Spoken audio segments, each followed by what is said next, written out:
Tuan isi form dekat profile kan. Lepas tu saya ada tengok tuan punya summary ni. Pada saya nampak dah. Masalah dia bukan dekat beg biru lah sebenarnya. Bukan beg biru ni tuan. Saya tengok ada 2 shop melekat sekali dengan tuan punya profile kan. Ya betul. Dua entity berbeza, 2 company yang berbeza. So tuan punya shop tu dah cantik dah tu. Scratch lah kita buat orang 20 sampai sekarang kita dapat sale sampai 700k kan untuk beg kuning lah. Sebelum beg dia kita konsisten dalam 400,000. Untuk raya kita achieve 680,000. Kira trend untuk 3 tahun ni, lepas raya kita akan reduce dalam 20% lah, cost maintain. Kita fokus on barang-barang besar lah, yang barang-barang kita, orang kata kalau percentage tu, kalau kita ambil persen tu, kita risau jugalah, kita takut juga. Mostly kita ambil banyak juga 15%. Untuk bulan lepas tu, kita ambil saja kita, dekat kita saja 100 lebih. Gross berapa persen tuan? Persen dalam 20 lah. Oh okey, so maknanya kalau nak run iklan sakit juga tu, kalau gross 20. So nak tukar method lah, nak tukar kepada beg biru kan?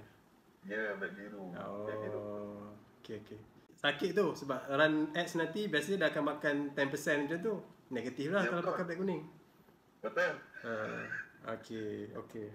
Untuk 400k tu, kita free ads. Margin untuk barang besar ni tinggi lah. Itu yang kita nak sebenarnya. Faham. Nak elak tu lah. Tuan punya AOV berapa ya? Contohnya satu customer tu biasa dia order berapa harga? Paling murah 400. Boleh pergi sampai 5,000, 6,000. Saya rasa bukan masalah beg biru ni. Saya baca semua. Saya rasa itu masalah orang sebenarnya. Masalah orang. Tuan perlukan manpower untuk buat closing, untuk buat content semua tu. So yang saya nampak, kalau tuan nak buat beg biru, sama juga tuan yang kena closing. Tak? Tuan yang kena buat live, tuan kena closing, tuan nak manage operation, kau tulis sini. Sekali live 50 leads. Banyak tu. So maknanya tu bukan masalah marketing lah. Yelah. Mungkin tuan perlukan seorang yang tukang edit, buat content planner, content editor dia lah. Dia tengok semua tu. Dia boleh buat content juga, ataupun tuan yang buat content dia tolong edit. Dan mungkin juga dia boleh, kalau nak murah lah, dia boleh ada dua role lah. Maksud dia boleh buat closing juga, tapi kena bagi commission dekat dia lah. Sementara nak build up sale tu, sale dah okey, barulah tambah seorang lagi team sale pairing dengan dia. Ni tak boost lagi ni, dapat 30-40 live ni. Kalau boost, masalah nak boost iklan tu adalah pada content. So siapa nak edit content, siapa nak buat content, yang tu kena settle dulu. Ya betul. Barulah boleh run iklan. So priority dia macam tu lah. Ni semua tuan buat. Jadi dia mungkin akan sangkut lah. Saya rasa bukan isu closing juga sebenarnya. Mungkin tuan sendiri tak sempat nak follow up kot, saya rasa.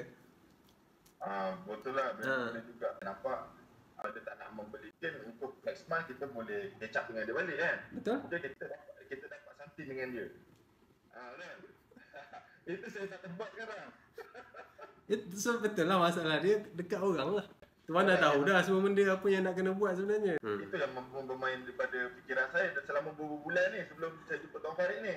At certain level boleh lah. Macam tuan sendiri yang manage semua. Sebenarnya loss of opportunity lah. Peluang tu hilang lah. Sebab sekali tuan live boleh dapat 30-50 leads. Bayang kalau ada orang buat live 3 kali sehari, 4 kali sehari. Saya pun tak nak tolong apa dah ni. Nak cerita apa ke? Saya pun tak tahu nak cerita apa dah. Masalah dia memang kat situ tuan. Tuan pun dah tahu dah jawapan dia. Itulah saya cuma dapatkan orang kata penjelasan daripada Tuan Farid lah. Sebab Tuan Farid kan orang kata ada je dia makan kan. So betul ke apa yang saya bermain dalam fikiran saya kan? Itulah jawapan dia.